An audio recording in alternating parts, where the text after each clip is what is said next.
ফারুক আহমেদের পরিচালক পদ বাতিল করে তার শূন্যস্থানে আজ পরিচালক পদে আমিনুল ইসলাম বুলবুলকে মনোনয়ন দিয়েছে জাতীয় ক্রীড়া পরিষদ।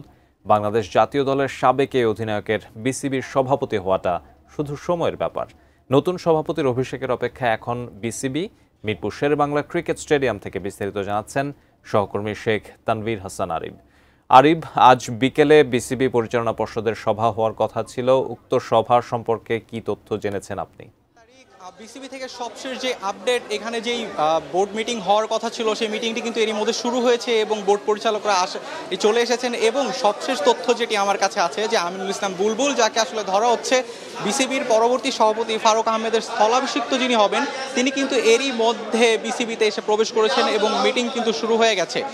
আজকের মিটিংটার মূল এজেন্ডাই ছিল গতকাল রাতে এনএসসি থেকে যে ফারুক আহমেদকে শোকজ করা হয়েছে, এরপরে যে ফারুক আহমেদের বিসিবির পরিচালক পদ যেটি আসলে বাতিল হয়েছে, সেই শূন্য পদে আসলে এরপরে কিন্তু আমিনুল ইসলাম বুলবুলকে মনোনয়ন দেওয়া হয়েছে। যেই মনোনয়নের প্রজ্ঞাপন জারি হয়েছে কিন্তু কিছুক্ষণ আগে, এবং প্রজ্ঞাপন জারি হওয়ার পরই কিন্তু আমিনুল ইসলাম বুলবুল বিসিবি প্রাঙ্গণে এসে বোর্ড মিটিংয়ে হাজির হয়েছেন। মূলত আজকের মিটিংটার মূল লক্ষ্যটাই হলো যে ফারুক আহমেদের যেই সভাপতি থেকে বাতিল হওয়ার পরে তার যেই পদটা খালি হয়েছিল, পরবর্তী সভাপতি পদেই মূলত আসলে আমিনুল ইসলাম বুলবুলকে বরণ করে নেওয়ার যেই আনুষ্ঠানিকতা, সেই আনুষ্ঠানিকতাই আসলে আজকে শুরু হচ্ছে।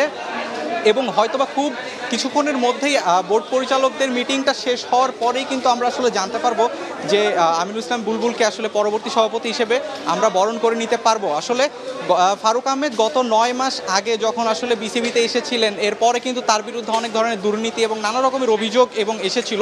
তারই প্রেক্ষিতে কিন্তু গতকালকে আসলে বিসিবির যে 8 পরিচালক, তারা কিন্তু এনএসসিতে একটা অনাস্থাপত্র বা চিঠি দিয়েছিল এবং সেই চিঠির পরিপ্রেক্ষিতেই কিন্তু মূলত সেই চিঠির পরিপ্রেক্ষিতেই কিন্তু মূলত হচ্ছে গিয়ে পরবর্তীতে ফারুক আহমেদের যে সভাপতির যে পদ এবং পরিচালক পদ, সেটি কিন্তু বাতিল করা হয়েছিল এবং বাতিল করার পরে সেই শূন্য পদেই আসলে আমিনুল ইসলাম বুলবুলকে মনোনয়ন দেওয়া হয়েছে।